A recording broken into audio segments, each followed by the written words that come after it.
tangan nih. Ulang. Siswa SD di Kabupaten 50 Kota Sumatera Barat yang membentak gurunya ini viral di media sosial sejak Selasa lalu. Ulang. Murid pria itu memaki sang guru yang bernama Fermini Wulansari dengan kata-kata kotor menggunakan bahasa Minang. Kepala Dinas Pendidikan dan Kebudayaan Kabupaten 50 Kota, Afri Effendi, kepada Detikcom membenarkan peristiwa itu terjadi di SD Negeri 07 Sariak Laweh. Menurutnya, sang guru sebelumnya memukul siswanya dengan penggaris dan siswa itu tidak terima.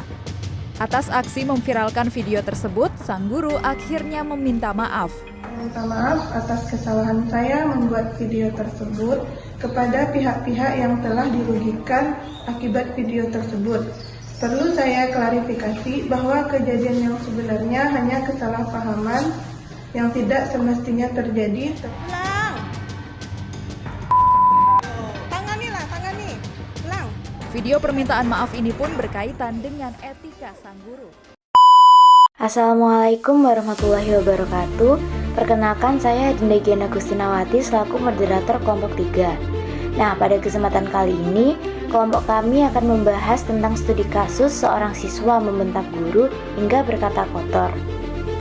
Berikut ini adalah anggota kelompok 3. Langsung saja ke pembahasan pertama yang akan dijelaskan oleh rekan saya, Zana Najmi. Pertama-tama saya akan menjelaskan tentang analisis studi kasus. Menurut artikel berita, seorang murid SD di Sumatera Barat terekam video sedang memaki gurunya dengan kata-kata kasar.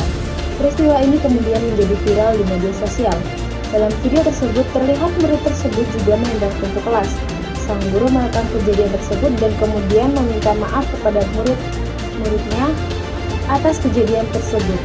Motivasi dibalik tindakan murid tersebut masih belum jelas. Beberapa orang berspekulasi bahwa murid tersebut mungkin berada di bawah tekanan. Kasus ini telah memicu berbagai reaksi dari masyarakat. Banyak yang mengecam tindakan murid tersebut karena dianggap tidak sopan dan tidak menghormati gurunya. Namun, ada juga yang mempertanyakan tindakan guru yang justru malah meminta maaf kepada muridnya. Ada juga beberapa faktor yang mungkin berkontribusi terhadap kejadian ini. Di antaranya, 1. Kurangnya komunikasi antara guru dan murid. Hal ini bisa menyebabkan murid merasa tidak dihargai atau dimengerti oleh gurunya. Yang kedua, kurangnya disiplin di sekolah. Hal ini bisa menyebabkan murid merasa tidak dihargai atau dimengerti oleh gurunya. Yang ketiga, kurangnya disiplin sekolah. Hal ini bisa menyebabkan murid merasa tidak perlu menghormati guru dan aturan sekolah. Selanjutnya yaitu tekanan dari orang tua. Orang tua mungkin terlalu menekan anaknya untuk berprestasi di sekolah sehingga anaknya menjadi stres dan frustasi. Masalah kesehatan mental. Ada kemungkinan murid tersebut memiliki masalah kesehatan mental seperti kecemasan atau depresi yang menyebabkan perilaku agresif. Selanjutnya pembahasan kedua yang akan dijelaskan oleh rekan saya yaitu Dini. Baik, selanjutnya adalah keterkaitan kasus dengan materi. Nah, keterkaitan dengan tumbuh perkembangan anak, artikel ini menyinggung tentang perkembangan emosional anak. Secara khusus, laporan ini menyorot bagaimana anak-anak tersebut bereaksi terhadap frustasi, stres, dan tekanan dari lingkungan mereka, yang dapat mengarahkan perilaku agresif.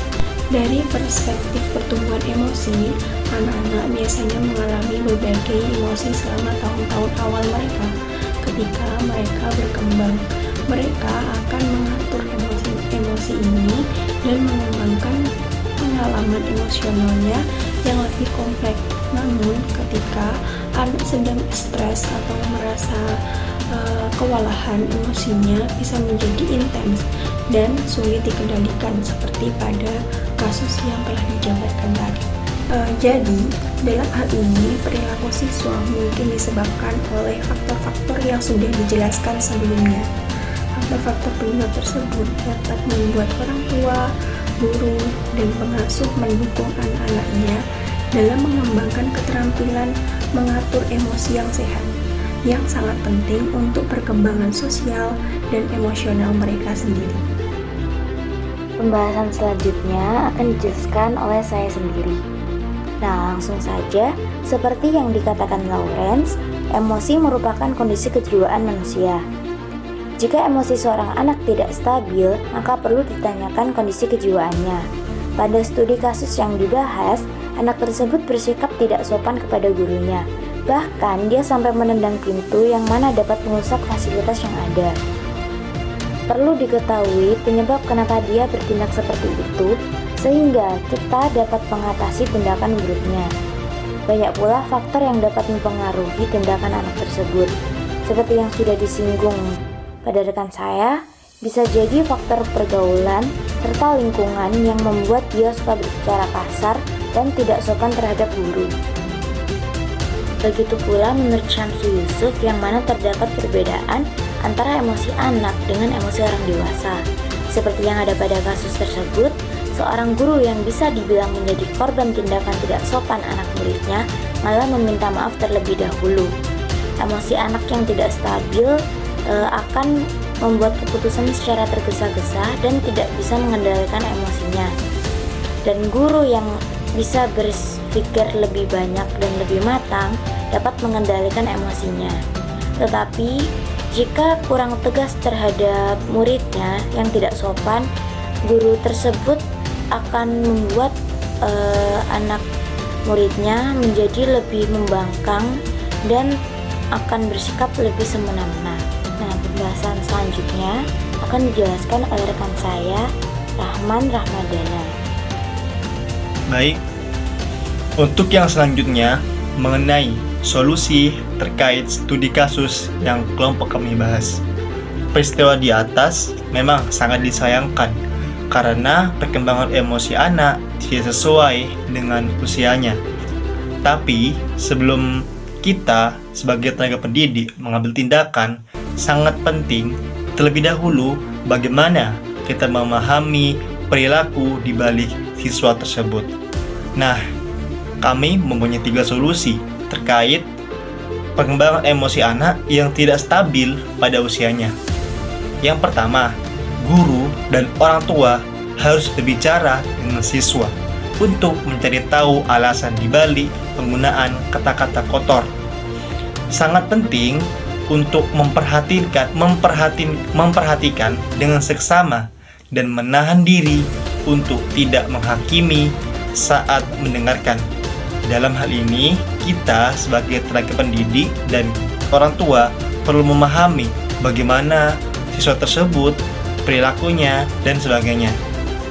Yang kedua, guru dan orang tua perlu mengklarifikasi kepada siswa bahwa menggunakan bahasa yang tidak pantas tidak dapat ditoleransi dan akan ada akibatnya jika hal itu terjadi lagi. Hal ini harus adil dengan sesuai dengan usia siswa. Jadi, kita sebagai tenaga pendidik dan orang tua harus tegas terhadap siswa yang menggunakan kata kotor dalam bicara. Yang ketiga, pendidik dan orang tua harus menginstruksikan siswa tentang cara-cara yang efektif dan optimis untuk mengekspresikan diri. Mereka bisa belajar bagaimana melakukan hal tersebut melalui instruksi. Jadi, dapat kita simpulkan dari solusi yang pertama, kita sebagai tenaga pendidik dan orang tua harus memahami bicara pada siswa, bagaimana siswa itu, kenapa hal itu terjadi pada siswa, dan kita juga menanyakan kepada peserta didik kita atau siswa tersebut mengapa dia melakukan hal tersebut. Pasti ada alasannya. Yang kedua, kita sebagai tenaga pendidik dan orang tua harus tegas terhadap siswa yang melakukan kata-kata kotor atau mengeluarkan kata-kata kotor. Kita harus tegas bagaimana kita mengadili siswa tersebut dengan seadil-adilnya tanpa mencederakan siswa tersebut. Dan yang ketiga, kita harus memberitahu siswa bagaimana cara mengekspresikan diri yang benar untuk menstabilkan emosi, tidak menggunakan kata-kata kotor atau kata-kata kasar saat mereka marah atau hal-hal yang tidak mereka inginkan. Jadi seperti itu solusinya. Sekian pembahasan studi kasus kelompok kami. Jika ada kurangnya kami mohon maaf. Wassalamualaikum warahmatullahi wabarakatuh. kasih.